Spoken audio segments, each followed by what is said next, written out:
حضرت انس بن مالک رضی اللہ تعالیٰ عنہ آپ حضور علیہ الصلوۃ والسلام کی حدیث پاک روایت کرتے ہیں۔ ان لوگوں کے فضائل آپ نے بیان کیے، وہ لوگ جن کی نیکیاں جو ہیں اللہ تعالیٰ بڑھا دیتا ہے اور گناہ معاف کر کے گناہوں کو نیکیاں بنا دیتا ہے۔ حضرت انس بن مالک رضی اللہ تعالیٰ عنہ فرماتے ہیں حضور علیہ الصلوۃ والسلام آپ نے فرمایا ما من قوم اجتمعوا یذکرون اللہ لا یریدون بذلک الا وجہہ۔ حضور علیہ الصلوۃ والسلام آپ نے فرمایا وہ لوگ جو اللہ کا ذکر اجتماعی کرتے ہیں اور اللہ کی رضا کے لیے، اللہ کی خوشنودگی کی خاطر،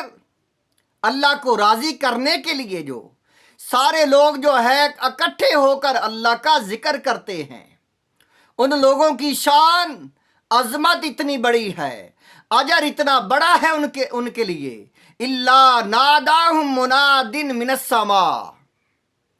اللہ تعالیٰ کے فرشتے اعلان کرتے ہیں آسمان سے، منادی آسمان سے اعلان کرتا ہے ان قوموا مغفورا لکم قد بدلت سیئاتکم حسنات۔ اجتماعی ذکر کرنے والوں کی فضیلت اتنی بڑی ہے کہ آسمان سے اعلان ہوتا ہے اے لوگو، جو سارے لوگ اللہ کے ذکر کے لیے اکٹھے ہوئے ہو، اے لوگو اللہ تعالیٰ نے تمہیں بخش دیا ہے اور تمہارے گناہوں کو اللہ تعالیٰ نے نیکیاں بنا دیا ہے۔ کتنی بڑی فضیلت، کتنا بڑا اجر ہے اجتماعی ذکر کرنے کا۔ اجتماعی ذکر کرنے کا فائدہ اتنا بڑا ہے کہ آسمان سے اعلان ہوتا ہے اے لوگو اللہ تعالیٰ نے تمہارے گناہوں کو نیکیاں بنا دیا ہے اور تمہیں اللہ تعالیٰ نے بخش دیا ہے۔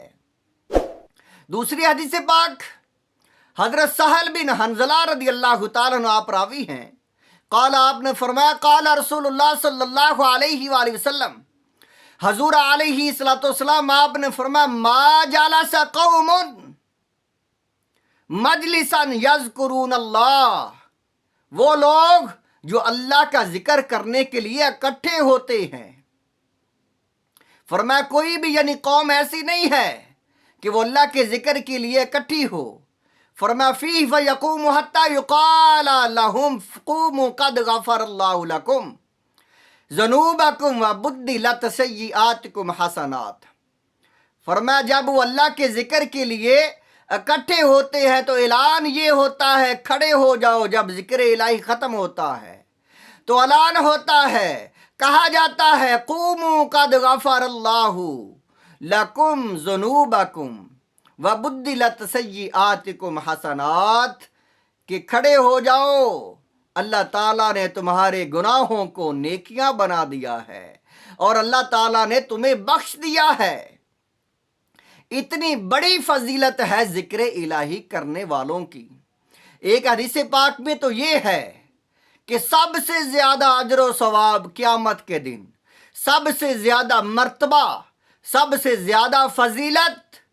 سب سے زیادہ انعام و اکرام ان لوگوں کو ملے گا، وہ لوگ جو ہر وقت اللہ کے ذکر میں محو رہتے ہیں، جو ذکر الہی میں مستغرق رہتے ہیں، جو اللہ اللہ کرنے والے ہیں۔ اللہ تعالیٰ قیامت کے دن ان کو پہلی پوزیشن عطا فرمائے گا، اللہ تعالیٰ پہلے درجے میں رکھے گا ان لوگوں کو۔